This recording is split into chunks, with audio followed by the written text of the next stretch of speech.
Hi, my name is Fazrina and welcome to my channel. I am wearing TudungPeople Zayra Blueberry. Zayra is a shawl, but unlike a typical rectangle shawl, Zayra comes in the shape of oblong. So which explains kenapa we can get this nice curved circular.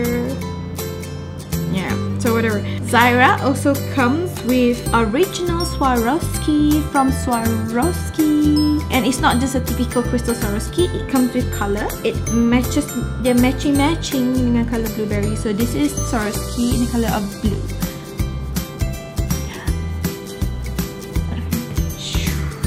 Okay, kita start off. Ambil dalam 1/4. So just have sikit je kat sini. Pin it here.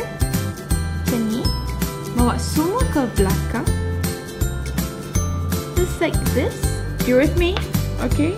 You bawa ke atas. Nampak tak? Okay, you tekan dua-dua macam ni. You clip them together. You dah lalu ke atas. Okay, you pin dekat sini. And then you letak. You tarik. And then you pin dekat belakang. And you're done.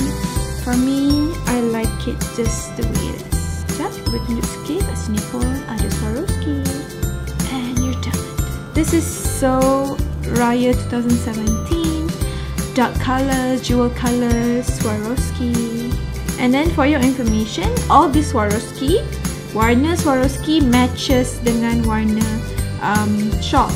So it's not the plain crystal Swarovski. So this one is in the color of blue. The matches with Zayra Blueberry. If you want to know more about Zayra, or if you want to see all the available colors, you can just click on the link down below. I put it there. Go check it out.